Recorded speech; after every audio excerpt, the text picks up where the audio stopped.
Itadakimasu. Mainit.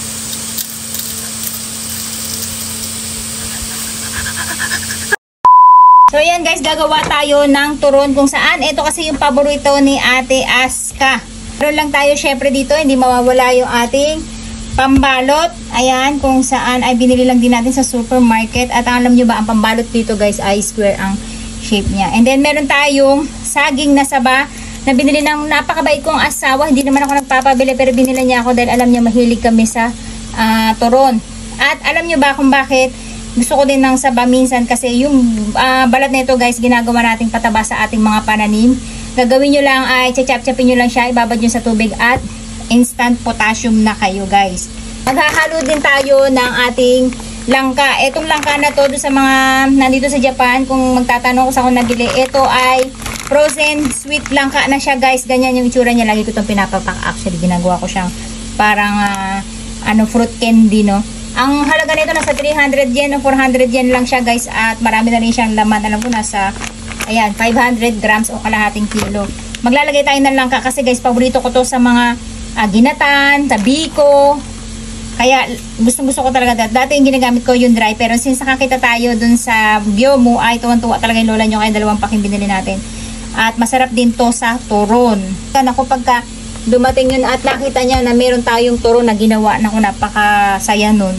So ganyan, lagay lang natin tong ating turon, tapos itong ating langka, saka tayo magbubod-bod ng asukal para hindi na natin kailangan tamisan dun sa labas. Pwede din maglagay kayo ng matamis kung gusto nyo. So konti lang guys ha, huwag nyo tatamisan ng husto. Tapos ibalot nyo lang. Ayan, napakasosyal ng ating turon. Tapos saka nyo lagyan ng tubig. Ayan. So ayan na yung ating turon na espesyal. So ganun lang din yung gagawin natin. Ilatag lang natin yung ating saging. And then konting asukal. Yan yung para pagkagat nyo guys, melts in your mouth na talaga yung asukal. At hindi nyo na kailangan na mag-asukal sa labas. Kasi saktong-sakto lang yung kanilang tamis. Tupin nyo lang din to. Siksikin nyo lang para hindi sila laylay. Ayan. Tapos, tubigan nyo lang ulit. Saka nyo siya. Ganyan. Ayan. So, ayan na guys, yung ating nagawang mga turon. At ang gagawin natin, tatago lang natin sila sa ziplock. Saka natin ipo-frozen para anytime ay may makakain yung aking dalaga. Gawin naman natin guys, dito sa ating mga balat ay chachap-chapin natin siya na maliliit para magawa natin siya ang swamp fertilizer. Ayan, dudurugin lang natin siya. Tapos yan guys, yung tubig natin sa bote, ilagay nyo lang siya dyan. Kung ayaw nyo ng swamp fertilizer na nilalangaw at bumabaho, pwede kayo sa bote lang para lagi nyo naaalala. At makikita nyo yan, yung tubig na yan, yung pinagbabara natin, siya nating ipandidilig at ihalo natin sa tubig. Hindi pa yan purong ididilig. Ididissolve mo pa yan para malusaw siya at makatas. Ayan. Ginamit yung pinagkatasan niya guys ay pwedeng-pwede nyo na ipandilig yan kinabukasan and then lagyan nyo lang siya ulit ng tubig. Pero yung pinagkatasan niya guys, hindi nyo siya purong-purong ipandidilig. Kailangan ay mimix nyo din siya sa tubig. Tapos bubuksan nyo lang yung kinabukasan para pasingawin kasi magpoproduce siya ng gas. Kaya kailangan ay sa nakikita nyo para hindi nyo makalimutan. Ayan, meron na tayong pandilig na potassium. Ayan guys, magtatry tayong magprito bago tayo gumawa ng gawaing bahay. So ayan guys, mainit na yung ating kawali at isasalang na natin itong ating dyan. So kailangan hinaan lang natin para hindi agad-agad masunog yung ating balat. Para maluto hanggang loob yung ating turon. Guys, huwag nyo kagad lalakasan para hindi siya masunog. So yan guys, pwede na natin baliktarin. At hinaan lang natin yung apoy. Kaya natin hinaan yung apoy guys para hanggang loob ay maluto yung ating asukal at yung saging. Ito na yung ating natabi kung saan ay itatago natin sa freezer para makain ni Ate Aska kada magugutom siya. Pag tingin yung brown na yung kanbila niya, pwede nyo na siyang tasan yung apoy guys para matusta. Parang pinakapay na to dito sa Japan guys eh.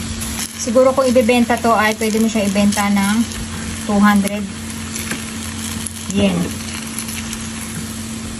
Hanggang 200 yen lang. At ito na yung ating turon guys, kung saan ay without asukal sa labas dahil nasa loob yung kanyang tamis. Siyempre, hindi pwedeng wala yung ating tikiman. Ayan. At ayoko ng tostado. Gusto ko yung katamtaman lang ito guys. At syempre, dahil mainit siya, gumamit tayo ng kitchen paper. Maganda to guys, kung magbebenta kayo dito sa Japan, maganda yung packaging nyo para mas mabenta nyo siya ng mahal kahit na ganyan siya kaliit. Hanggang 200 yen ay pwede nyo siyang ibenta, lalo na sa mga festival. Itadakimasu! Mainit.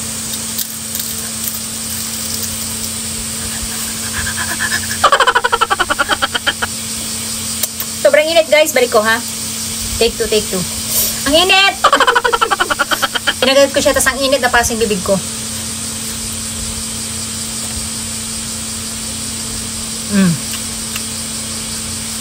Saktong-saktong na yung tamis niya guys. Hindi siya mauumay.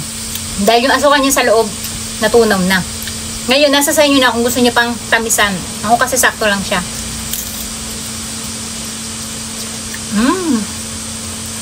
Napakasarap.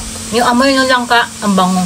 Kasi yung mga kaibigan ko guys, kapag nagluluto kami dito sa bahay, ang gusto nila yung matamis na matamis. Ako naman ayoko. Napakasarap talaga guys ng turon kapag may langka. Iba yung aroma niya, iba yung lasa niya. Nagkakaroon ng pagka-social din lasa. Kung sa hindi nakakaumay guys, yung saging na manipis lang ang pagkakagawa nyo, ay mas tumatamis yung saging kasi alam nyo kung bakit. Naiinit siya, kumbaga naluluto, kaya mas lumalabas yung kanyang aroma at tamis. Kaya mas masarap at tingnan nyo nga, bite size lang siya, diba? Hindi kayo talaga basta-basta yung parang magiging bloated agad pagka kinain nyo siya. Pansyala talaga yung size niya. Tapos, ang sarap sabayan ng tsa o kaya ng barakong kape. Itong kape na to pinutlaan ko lang kasi guys, lately, ay hindi ako makatulog kapag nakakainom ako ng kape. Pero without asukal to guys. Kaya sabi ng kaibigan ko, tumatanda na daw ako kasi ayoko na talaga na nag-asukal sa kape. Ay, bagay na bagay guys. May konting tamis, tapos sabay kape. Almusal na ako. Alas 10 na. Pero magpe-prepare pa rin ako ng pagkain ng mga bata. Bakasyon ngayon, kaya ang problema ng mga nanay guys ay luto ng ulam at na makakain nila maya-maya. Kaya mas gusto ko pa nasa eskwelahan sila.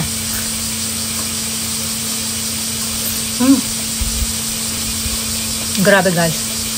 Kaya i-try nyo na din. Malaking tipid kapag kayo ang gagawa. Ang sarap niya sa kape. Kasi ang tamis ng langka natin guys. Hindi na kailangan ng imatamis kasi napakatamis niya. Dahil saktong-sakto lang yung tamis ng saging at ng langka.